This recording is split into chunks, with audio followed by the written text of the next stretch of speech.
Bonjour à tous. Dans ce nouveau podcast, Héloïse Junier, psychologue, répond à 3 questions sur les colères des tout-petits. Bonne écoute. Bonjour à tous et à toutes.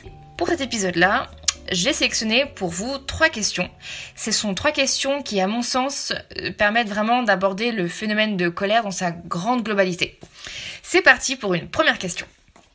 Alors bonjour, le sujet que vous allez aborder vendredi avec Héloïse m'intéresse pour le cas d'un petit garçon que j'accueille et qui va faire 3 ans en avril.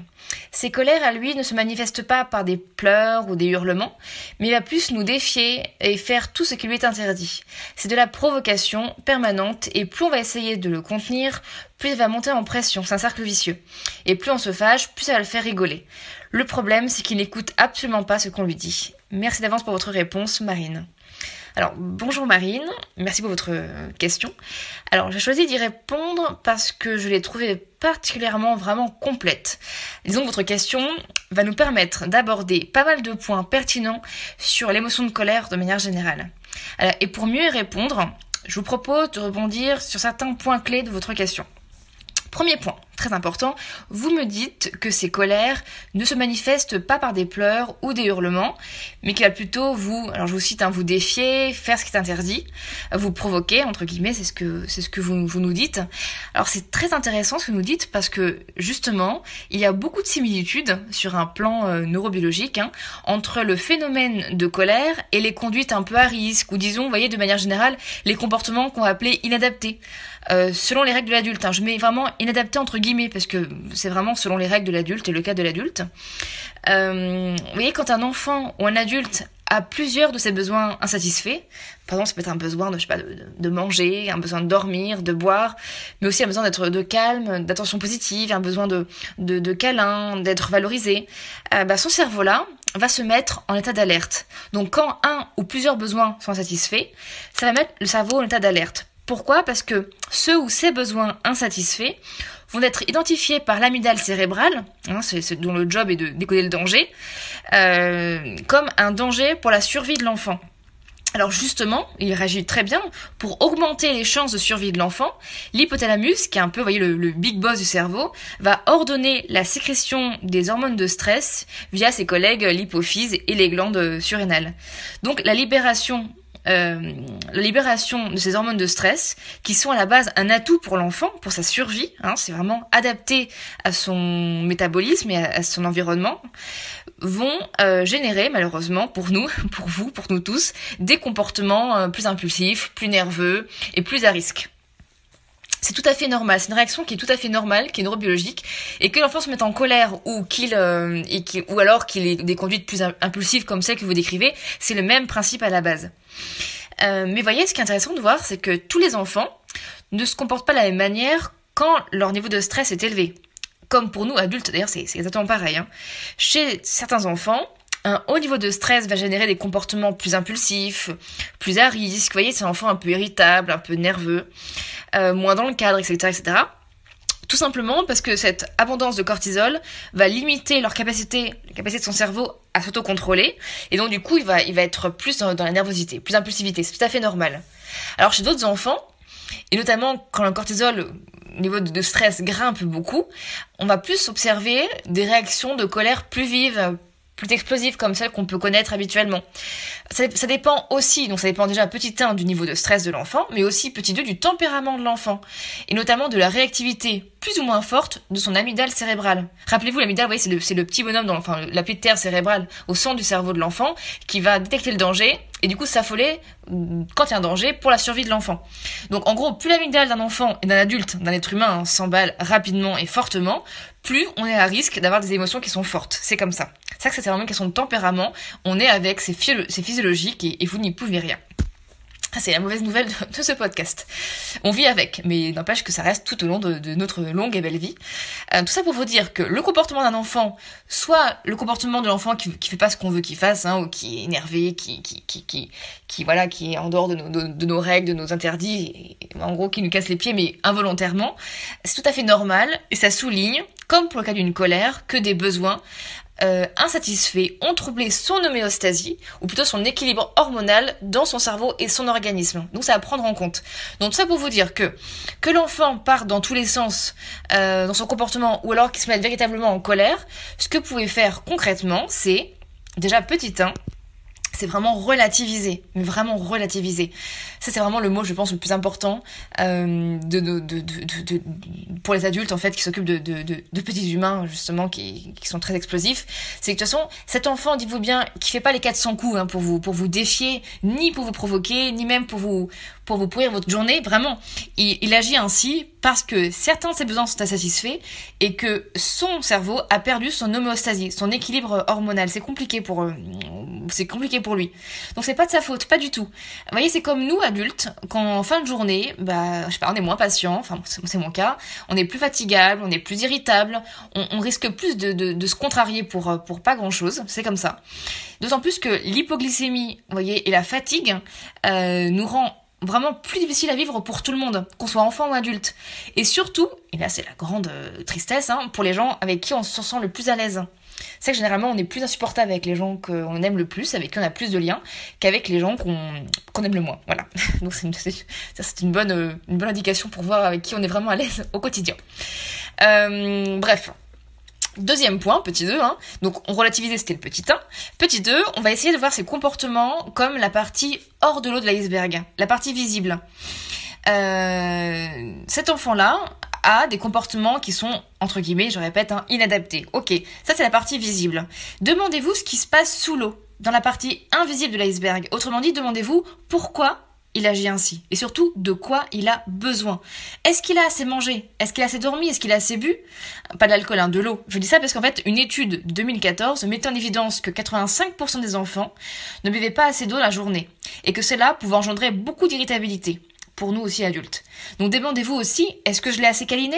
Est-ce j'ai eu apporté assez d'attention positive? Est-ce qu'il a été trop stimulé, trop fatigué par trop de bruit, trop de cris, trop de conflits, etc., etc. Donc posez-vous la question du pourquoi et surtout de quoi il a besoin. Et le petit 3, c'est que, bien sûr, vous allez me dire, j'imagine déjà me répondre, mais on sait pas, on peut pas savoir ce qui se passe dans sa tête. Des fois, on n'est pas au courant de tout ce qui se joue dans sa tête. Et effectivement, ce qui se passe dans la tête d'un enfant gardera toujours une part de mystère. D'ailleurs, tant mieux, comme ça fait beaucoup de travail pour les psys, mais il n'empêche que souvent, on n'a pas les réponses à ces questions-là. Pour autant, le seul fait de vous poser cette question, de savoir à quoi il a besoin, vous permettra d'ouvrir une porte vraiment dorée, en or, pailletée, ce que vous voulez, c'est celle de l'empathie. C'est-à-dire que, en ayant une porte empathique, c'est-à-dire en vous posant la question de quoi il a besoin, vous vous dites, c'est pas contre moi qu'il en a, cet enfant-là, il a un souci, je vais l'aider à s'en sortir. Vous avez une réaction qui va être beaucoup plus chaleureuse, beaucoup plus tendre. C'est peut-être tout simplement, vous voyez, de faire une pause, de le prendre dans vos bras, de le câliner, de lui lire un livre pour qu'il se pose, pour que d'un coup il descende un petit peu. Et surtout, en fait, de pas lui en vouloir. C'est ça, vraiment, vous êtes empathique et vous essayez de pas lui en vouloir. Et si vous êtes à votre domicile, par exemple, vous pouvez aussi lui donner, si vous sentez qu'il est en hypoglycémie, vous pouvez aussi lui donner une petite collation avec des sucres lents, genre du pain complet, des choses comme ça, pour l'aider à tenir jusqu'au moment du repas. Parce que souvent aussi, c'est vraiment lié, les enfants sont plus durs à vivre selon notre perception d'adulte, vers 11h, 10h30, 11h, 11h15, parce qu'ils sont pas encore mangés et que c'est aussi compliqué pour leur hypoglycémie. Alors, par ailleurs, c'est intéressant, votre deuxième partie de question. Vous précisez qu'il se met souvent à rigoler quand vous vous énervez. Alors ça, c'est quelque chose qui revient très souvent dans les témoignages. Et c'est ce que beaucoup d'adultes, parents, professionnels, prennent pour de la provocation. Et à tort, vraiment à tort. À vrai dire, les choses sont bien plus simples qu'elles sont dans l'air. Un enfant, partons de la base, un jeune enfant plus âgé, mais surtout un jeune enfant, n'aime pas du tout voir un adulte s'énerver. Et encore moins s'énerver contre lui.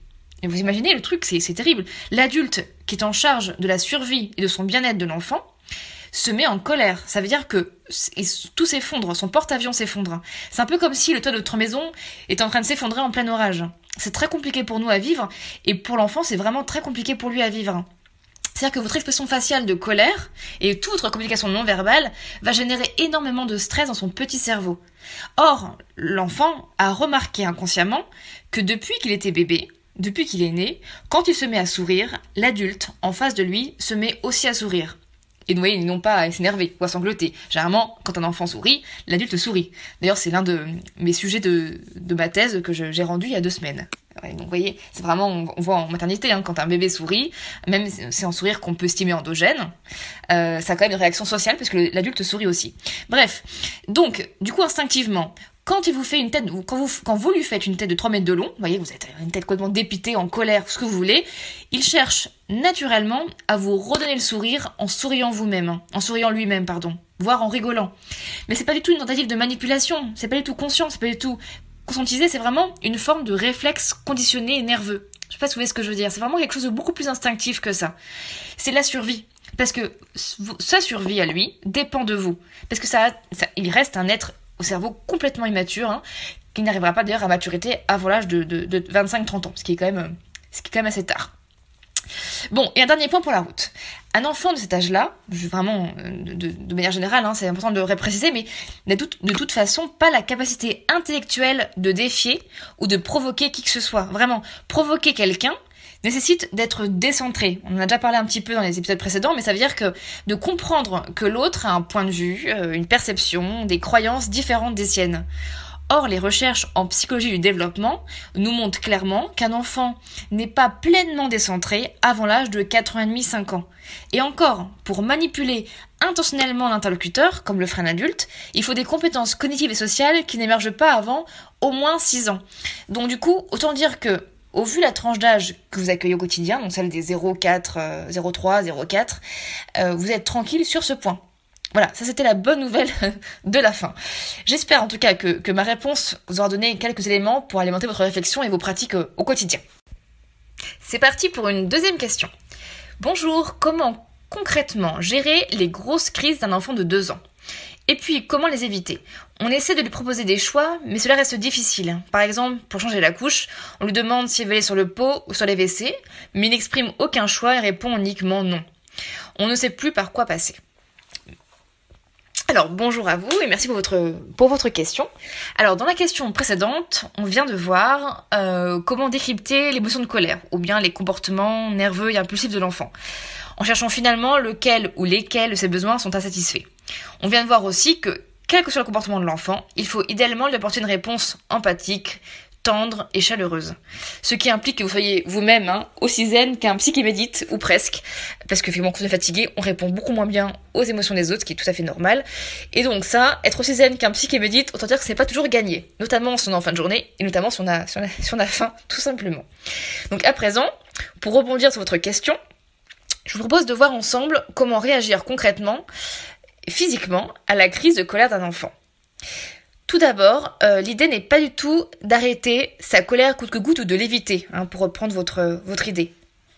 Toute colère inclut une phase de charge, quand le stress monte, et une phase de décharge, c'est-à-dire quand l'enfant explose de colère. Si vous stoppez l'enfant alors qu'il n'est qu'au début de sa phase de décharge, il risque d'avoir un niveau de stress toujours aussi élevé, et donc de se remettre en colère la minute d'après, à la moindre contrariété. Ce qui est logique finalement, car son cerveau ne sera pas du tout capable de tout encaisser. L'idée est donc non pas d'arrêter ou d'éviter la colère de l'enfant, mais plutôt de l'accueillir. Et oui, c'est accueillir. Et je sais que accueillir n'est pas, quand on parle de colère, ce n'est pas un mot qui nous paraît complètement naturel. On a plus tendance à éviter ou à contrecarrer la colère que vouloir l'accueillir. Il n'empêche que quand un enfant est en colère et quand il vit sa colère, quand il la vit pleinement, généralement, après la colère, il est quand même beaucoup plus cool à vivre et c'est là que les liens se tissent aussi avec l'entourage. Donc vous voyez quand ma fille de 4 ans fait une colère, fait une colère, c'est pas vraiment bon terme, mais quand elle se met vraiment en colère très fortement, quand elle est submergée par sa colère, et après elle est beaucoup plus détendue, et on se resserre, et nos liens, et je trouve ça vraiment un grand privilège d'adulte, je trouve. Voilà, j'ai une vision très positive de l'émotion. Il n'empêche que quand un enfant explose de colère, ou plutôt quand son cerveau est submergé de cortisol, apportez-lui de l'ocytocine. On sait aujourd'hui que l'antidote du cortisol, ça reste l'ocytocine, c'est-à-dire l'hormone de l'attachement, l'hormone du lien social. Concrètement, quand il explose de colère, prenez-le dans vos bras, autant que possible, avec beaucoup d'empathie, beaucoup d'humanité.